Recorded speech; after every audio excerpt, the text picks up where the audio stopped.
बोल व्यापारी बोल, सरकार अपनी है। यह कार्यक्रम व्यापारियों के उन समस्याओं की आवाज है। व्यापारियों के सामने आने वाली समस्याओं के समाधान बताने की आवाज है। बोल व्यापारी बोल, सरकार अपनी है। नमस्कार, नेशनल थॉट में आपका स्वागत है। इस वक्त हम भारतीय उद्योग व्यापार मंडल के राष्ट्रीय अध्यक्ष हैं विजय प्रकाश जैन जी, उनके साथ हैं। और ये जो भारतीय उद्योग व्यापार मंडल है, पिछले 41 वर्षों से व्यापारियों के हितों के लिए काम कर रहा है। और आगे की क्या भविष्य की प्लानिंग है, क्या कुछ व्यापारियों के साथ समस्याएं हैं, जानेंगे विजय प्रकाश जैन जी के साथ। वो 41 वर्षों से इस संगठन के साथ जुड़े हैं।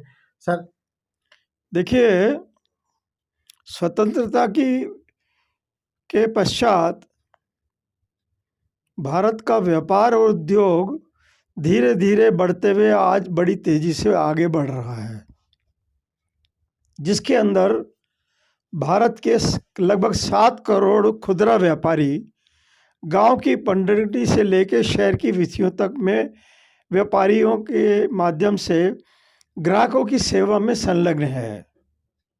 भारत का व्यापारी मुख्यतः 3 सेवाएं भारत सरकार को और राष्ट्र को देता है। सबसे पहले वो देश का कुल राजस्व का लगभग 50% हिस्सा कंट्रीब्यूट करता है। इसके अलावा भारत के 135 करोड़ जनता को उनकी मूलभूत आवश्यकताओं को उनके घर द्वार के ऊपर नाम मात्र शुल्क लेकर सप्लाई करता है।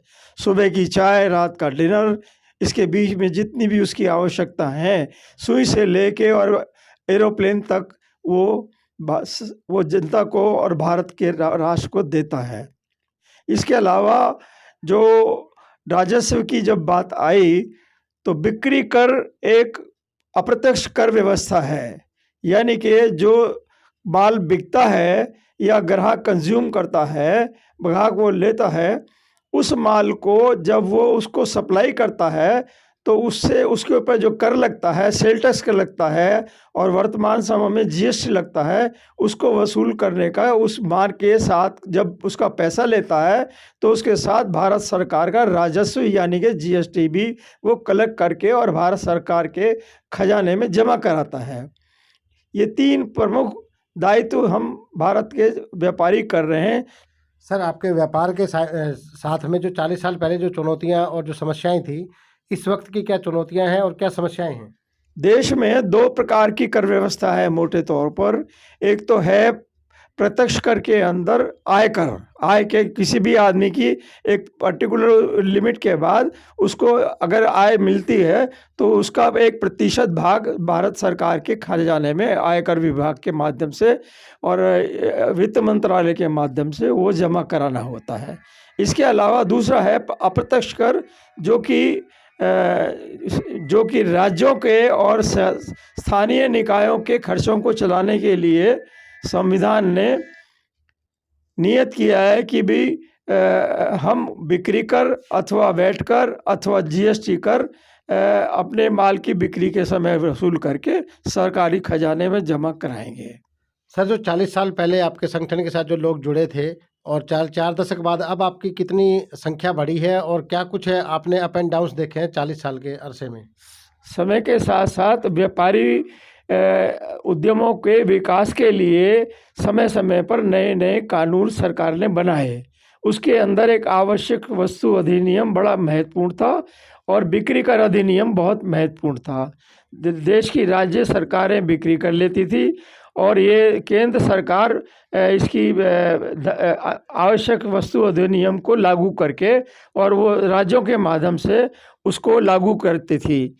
कड़े कानून बनाने के लिए और जनता को सुलभ कराने के लिए धारा 3/7 का प्रावधान आवश्यक अधिनियम में कराया, जिसके अंदर बिना बेल के व्यापारी को जेल हो सकती थी।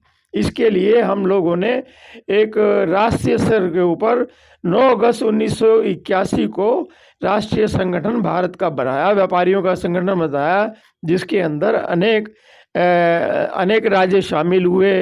उत्तर प्रदेश इसमें प्रमुख था, लाला विशंबरलाल अग्रवाल हुआ करते थे उस समय। बाद में माननीय श्याम बिहारी मिश्रा, पूर्व सांसद 4 बार के, वो भी इससे जुड़े। सबसे पहले राष्ट्रीय अध्यक्ष बने भिखुराम जी जैन, उसके पश्चात बने श्याम बिहारी मिश्रा और आज 2 साल पहले ये दायित्व श्याम बिहारी मिश्रा जी के कोरोना काल में निधन हो गया और वो जिम्मेदारी मैं दायित्व संभाल रहा हूँ। इस समय जो वर्तमान हमारी समस्या है वो ऑनलाइन ट्रेडिंग की है, खुदरा व्यापार के अंदर नीति बननी चाहिए, एफडीआई की समस्या है, खाद्य सुरक्षा मानक अधिनियम की समस्या में हमारे को इतने कड़े कानून बना दिए गए हैं जो कि कानून यूरोप के हैं और देश के कम से कम 7 करोड़ व्यापारियों को पालन करने में बड़ी कठिनाई का पाता है। इसके विरुद्ध हमारा 25 सूत्री कार्यक्रम है, उसके अंदर अनेक जो प्रावधान है वो भारत सरकार बनाती है। वो हमारा उसके अंदर ये कहना है कि भारत सरकार हमको बिठा के कानून बनाए, न कि अधिकारी वर्ग एयर कंडीशन कमरों में बैठ के उनको निर्माण करे और वो अव्यवहारिक कानून बनते हैं जिनके पालन में व्यापारी को भी दिक्कत होती है और सरकार उसको उन कानूनों के माध्यम से जो उद्देश्य है वो पूरा नहीं कर पाती। सर, जो जीएसटी है उससे आप कितना सेटिस्फाई हो?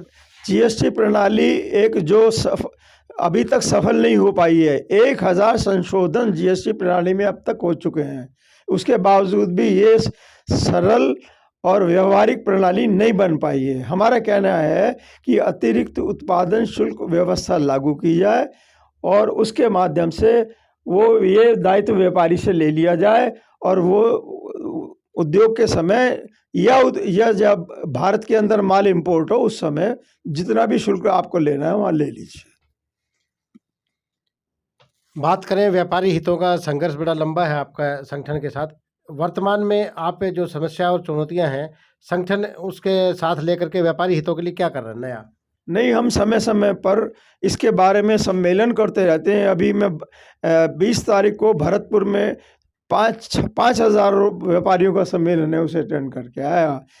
तमिलनाडु में 50,000 की संख्या में व्यापारी इकट्ठा होता है। हम 5 नवंबर को हम बद्रीनाथ धाम के अंदर व्यापारी सम्मेलन अटेंड किया है।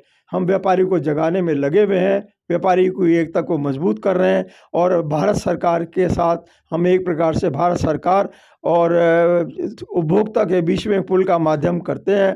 वो समस्याएं भारत सरकार के मंत्रियों और मोदी सरकार के समक्ष हम रखते हैं। हमें बड़ी आशा है, मोदी सरकार से कई चीज़ों को उन्होंने निदान भी किया है और उसमें सुधार भी किया है और हम निरंतर सुधार के लिए मेमोरेंडम देते हैं, मंत्रियों से मिलते रहते हैं और अपनी खतों किताबत करते रहते हैं। व्यापारियों से फीडबैक लेके हम भारत सरकार तक पहुंचाते हैं।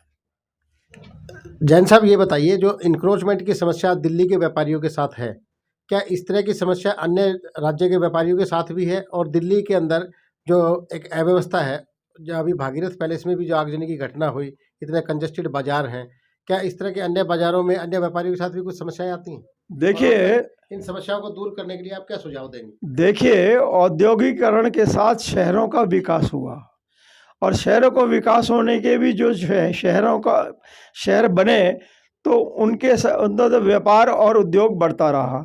गांव से पलायन होकर लोग बड़े शहरों में आते रहे। अब जब किसी भी शहर में चले जाइए, हिंदुस्तान के 35 वो हैं राज्य हैं और केंद्र शासित प्रदेश है, उनके किसी भी में चले जाइए, वहाँ पर एनक्रोचमेंट की समस्या और दिल्ली में समस्या बिल्कुल समान है।